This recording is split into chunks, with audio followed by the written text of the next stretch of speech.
All right, let's jump into another deep dive. Today, we're heading to Haiti. Specifically, we're going to be looking at the gang crisis that's gripping the capital city, Port-au-Prince. Right.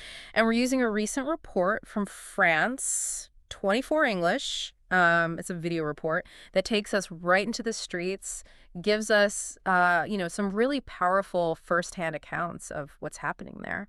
Yeah, I think what's so striking about this report is how it really captures the human impact of this crisis. Yeah. It's not just about the facts and figures. Right. It's about how people are living, how they're resisting, and even how they're finding hope amidst all this turmoil. Yeah, yeah. It's really about those individual stories, right? Absolutely. And the voices in this report are they're really powerful. Residents, artists, you even hear from gang members themselves. Wow, It gives you such a vivid and oftentimes, heartbreaking picture of what life is like under gang control. Yeah, that's actually something I want to ask you about. I mean, just watching this report, it's kind of hard to wrap your head around how a city could fall under such complete gang control, you know? Right. And the report actually does a really good job of highlighting this historical context. Okay. There's this long history of what they call connivance Yeah. between authorities and gangs in Haiti. Really? Yeah. And it's often been used for political gain. So, it wasn't just a matter of authorities looking the other way. There was active collaboration in a lot of cases that actually allowed these gangs to flourish. That is really disturbing. I mean, it really sets the stage for how bad things are now. Yeah, I mean, the report paints a pretty stark picture. Over 80% of Port-au-Prince is under gang control right now. 80%. Wow. We're talking about key infrastructure, like, the presidential palace, government ministries, the highest court all abandoned and ruins. It's crazy to see that visual representation of the collapse of state authority. I mean, you see those images of these buildings, these places of power, just empty. It's really alarming. And it just underscores the profound shift in power dynamics that has taken place in Haiti. And it's not just buildings, right? I mean, the report also reveals how the gangs have taken control of essential resources, right? Like the seafront, ports, even the main fuel terminal. Yeah, that control over those vital resources is really key to their power. Okay. Because by controlling things like the flow of goods and essential supplies, they can just cripple the economy, create shortages, and really hold the entire country hostage. Yeah, it's like they become the authority, you know? They're the ones calling the shots. They're the de facto authority. One scene that I found particularly shocking was they show these gangs just casually looting the main container port. Oh, yeah. I mean, just walking in and taking what they want, no one's stopping them. It just makes you question, like, the government's ability to even function. I know. It's just this blatant disregard for the rule of law. It really underscores the government's impotence in the face of this gang power. Right. And the report also features an interview with a notorious gang leader who goes by the name Barbecue. Barbecue, yeah. And he presents himself as some kind of revolutionary figure. It's a fascinating question, like, do these narratives actually resonate with people, or is it just a cynical ploy for power? Yeah, I mean, the report also dives into the... They offer this perverse kind of stability, this sense of community, even though it's built on violence and exploitation. So it's about control, right? It is about control. Yeah. I mean, they control the resources, which in turn means they control the people. And the report really drives that point home, showing how even people who despise the gangs, they're forced to pay them just to get around, just to obtain basic supplies. It's the tragic reality of life under gang rule. Just imagine, you have to pay a gang just to get fuel for your car or to get food for your family. Right. They've created this parallel system that preys on the very people they claim to represent. It's heartbreaking to hear the stories in this report. I mean, the families who have been displaced, the fear they live with every day. There's this one mother, she's just expressing this anguish, this inability to provide a safe life for her daughter. Yeah, it's those personal stories that really bring this crisis to life. We're not talking about numbers here. We're talking about real lives that have been shattered and dreams that have been, put on hold just because of this constant threat of violence. There was this one story that really stuck with me. They interviewed this artist who runs a cultural center, and it's right in the middle of all this chaos. Wow. And he's determined to keep it open, to keep creating art, to foster this sense of hope. It's amazing. It's a testament to the resilience of the human spirit. right? To choose creation, to choose to build in a place where everything seems to be falling apart. Yeah, it really makes you think, like, how can Haiti even begin to overcome this crisis? It's a very complex situation, and there are no easy answers. But amidst all the darkness, the report does offer some glimmers of hope, these acts of defiance and this enduring spirit of the Haitian people. I think that's a good place to pause for now.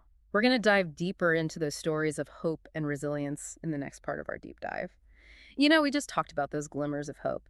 And one of the things that really struck me in this report was the street art. It just seemed to be everywhere. Oh, yeah, it's really powerful. And it's not just decoration. Right. It's a form of expression. It's a way for people to reclaim their environment, to kind of assert their identity in the face of all this violence and oppression.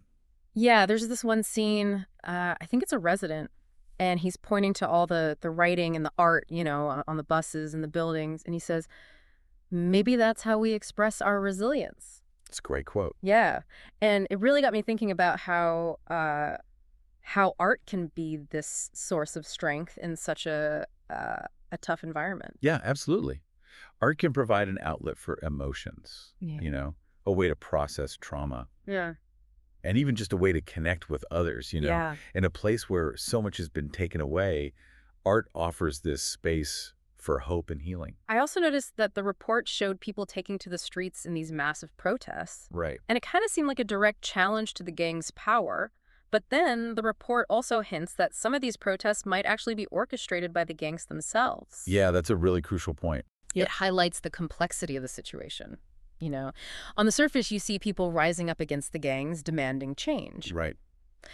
But there might be, more going on beneath the surface. So it's not just a simple case of the people versus the gangs. Exactly. These protests could be a way for the gangs to project power, to intimidate the government, and to even just further sow chaos. Wow. It's a tactic to control the narrative, really, to manipulate how people see things. It's really disturbing to think that even these acts of resistance might be manipulated by the gangs Right. to serve their own agenda. Yeah. The report also shows some footage of UN peacekeepers, but they seem to be largely ineffective at stopping the violence. Yeah, I mean, it raises a lot of questions about the role of the international community in all of this. Right. There's a long history of intervention in Haiti, but also a sense of, frustration and maybe even abandonment at times. So what can the international community do? I mean, is there a role for them to play here? I think so. But it has to be a different approach. We need to move beyond just traditional aid and really start thinking about how to support Haitian-led initiatives. Okay, so more about empowering communities. Exactly. Empowering communities to address their own needs and priorities. Uh-huh. It's about partnership, not paternalism. Right, so it's really about listening to the people of Haiti. Exactly. Listening to their voices and supporting their vision for the future. One thing that stood out to me in this report was just how they captured the everyday lives of people in Port-au-Prince. Right. Even with this constant threat of violence, you see this resilience, this vibrancy, like this sense of community just shines through. Yeah. That's the spirit of the Haitian people. I mean, they've faced so much hardship. Right. But they continue to find ways to cope, to create, to celebrate life. Yeah, it's powerful. The report also doesn't shy away from the mental health toll that this crisis is taking on the population. Right? I mean, that's a huge part of it. The trauma, the fear, the anxiety, these wounds run deep. And it's going to take a long time for them to heal. Yeah. It seems like true healing is going to require more than just, addressing those immediate security challenges. Absolutely. It's about rebuilding trust. It's about fostering hope. And it's about creating opportunities for Haitians to really reclaim their lives. And reclaim their future. Their future, exactly. The report ends with this resident talking about the artistic spirit of Haiti. And I don't know, it kind of felt like a question hanging in the air. Like, how can that creativity, that resilience be channeled towards lasting solutions? That is the question, isn't it? How Yeah. can we move beyond simply acknowledging the problem and start actively supporting the efforts of those who are working to create a better future? Yeah. And I think that's something we're going to explore more in the final part of our deep dive. We were just talking about how the report ends, with that question about Haiti's artistic spirit and Yeah. how it could be, harnessed for change. Right. So I wanted to kind of pick up on that thread. Yeah. Because I keep coming back to that question, like, How can that resilience that we see so clearly be used to create lasting solutions? It really is the big question, isn't it? It's Yeah. easy to feel overwhelmed, Yeah. you know, by the scale of the problems. Yeah. But I think what's crucial is that we don't lose sight of the agency and the potential within Haitian society. So like focusing on the strengths. Exactly. And the report really does show us that, Haiti has this rich artistic heritage, a vibrant culture, a history of resistance. Mm. So how can those be, I guess, mobilized to address the crisis? Well, I think one thing we have to do is really recognize that art and culture, they're not just forms of expression. They can be tools for social change.